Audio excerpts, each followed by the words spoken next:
For decades, Suze Orman's voice has dominated personal finance, promising security to millions of women. She built an empire on the message of empowerment. Stand up for yourself, to be powerful, to start being financially secure so that you may want money, but that you don't really need it so badly to ever do something that you shouldn't do. So what if that message, especially for women over 40, is fundamentally flawed?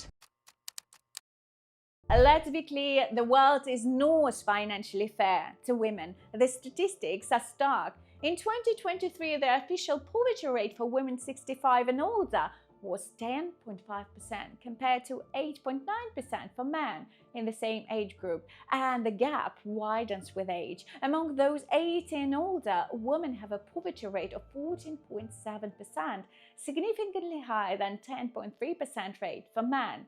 Women tend to live longer, meaning their savings have to stretch further, and the career interruptions for caregiving only compound the gender pay gap. Suze Orman's advice comes from a place of acknowledging these realities, and her Women in Money platform is built on the idea that women need to be strong, smart, and secure. Her core message is to live below your means, but within your needs, to distinguish between a want and a need, and to say no to the wants. She frames it as an act of self-respect, of course. On the surface, this sounds like self-love, but for a woman in her 40s or 50s, this advice can be a subtle trap.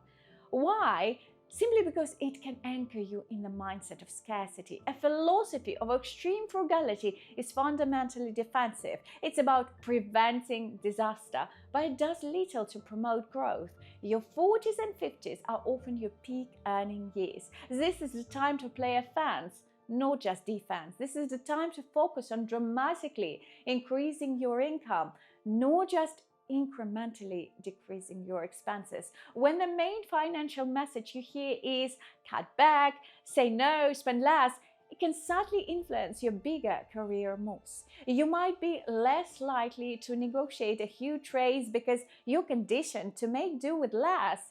You might hesitate to invest in a certification or a business that would exponentially grow your income because it feels like an extravagant want. Orman's advice often frames money as an emotional issue, suggesting women are givers who need to learn to say no. While well-intentioned, this puts the burden of a systematic problem on an individual woman's psychology. It suggests that problem is your discipline. But what if the real problem is that you're not being encouraged to think bigger? What if the focus shouldn't be on skipping a latte, but on building a career and investment portfolio that makes the cost of 1,000 lattes irrelevant? Constantly living in a state of financial restrictions leads to burnout. It can make you feel like you're perpetually behind, no matter how much you sacrifice. For women over 40 who are already juggling immense responsibilities, this added weight isn't empowering, it's exhausting. It keeps you small, focused on saving pennies when you should be focused on generating dollars.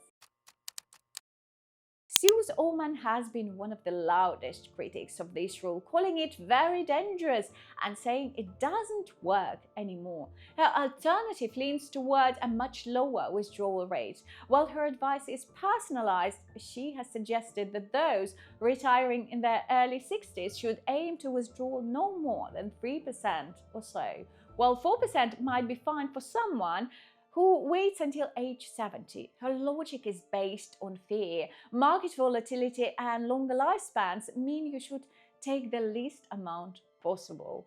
Let's break down what this actually means. Imagine you've done everything right. You've worked hard, been frugal, and saved a $1 million nest egg by the age of 65. You should be incredibly proud of yourself. If you follow the traditional 4% rule, you can withdraw $40,000 in your first year. But if you follow 3% rule, you can only withdraw $30,000.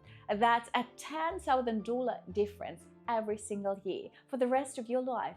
That's not just a few letters. That's the difference between traveling to see your grandkids or staying home.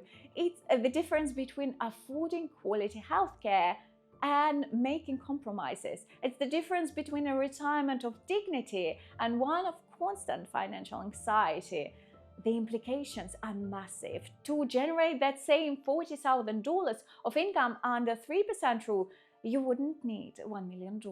You'd need to have saved over 1.3 million instead. For many women already fighting an uphill battle, this can make a secure retirement feel completely impossible. Even more telling, the creator of 4% Rule himself, Bill Bengen, has updated his own research. He found that with better diversification, a starting withdrawal rate of 4.7% is sustainable, while financial experts at Morningstar have offered more conservative updates, suggesting a rate of 3.7% for 2024 due to the market condition. It shows that Orman's preference for 3% is an extreme end of financial caution. Her advice is more fearful than that of a man who invented the rule based on worst-case historical scenarios. When you combine the psychology of intense frugality with the math of extreme conservatism, you create a tough situation for women over 40. On one hand, you're told to shrink your life and live on as little as possible. This scarcity mindset can hold you back from making the bold career moves and investments needed to grow your income during your most critical earning years. On the other hand, you're given a vision of retirement that, thanks to a punishing low 3% withdrawal rule, requires a nest egg so enormous it feels totally out of reach. This is the trap. You're being squeezed from both ends. The advice discourages aggressive income growth while simultaneously moving the goalpost for retirement to a near impossible distance. And the result?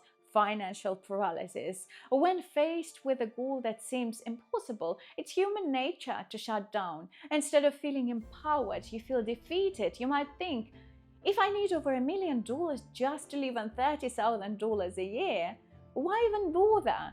This isn't a recipe for security, it's a recipe for hopelessness. This advice fails to acknowledge the most powerful financial tool a woman over 40 has: her ability to generate income and invest for growth.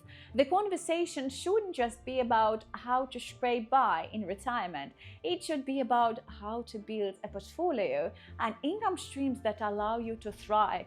Orman's advice is rooted in the fear of outliving your money.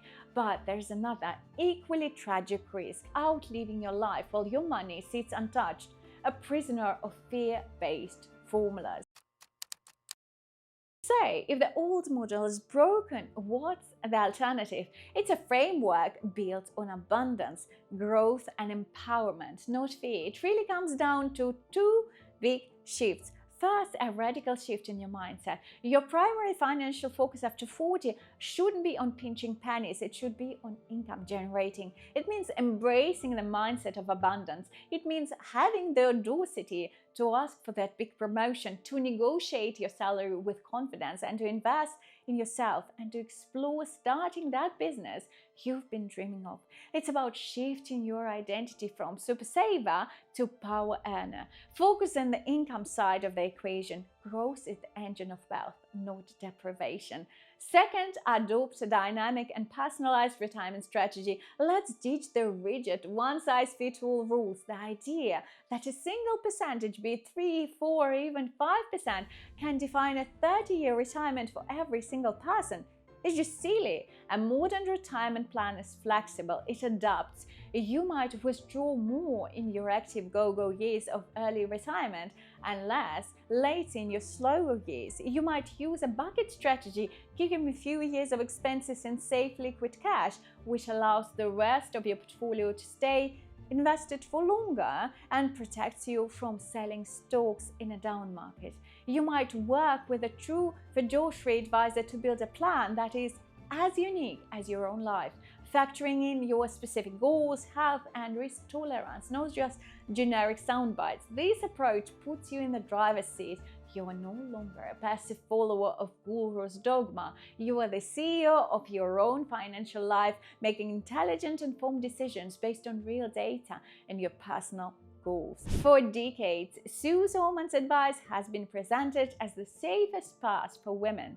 But as we've seen, this path can be a trap. The obsession with extreme frugality can stifle your income potential, while the ultra Conservative retirement math can paint a picture so bleak it leads to inaction. For women over 40, this combination is particularly toxic, keeping them focused on scarcity in a season of life that should be about growth and abundance. It is time to change the conversation. It's time to move beyond fear-based finance and embrace a strategy of empowerment. Focus on expanding your income, not just shrinking your life. Build a dynamic retirement plan that serves your dreams, not a guru's rigid rules. You have the power to create a future that is not just secure but rich, full and abundant. I want to leave you with a question. What's one piece of financial gospel you've started to question on your own journey? Share it in the comments down below. Let's build a community that supports each other in building lasting, real wealth.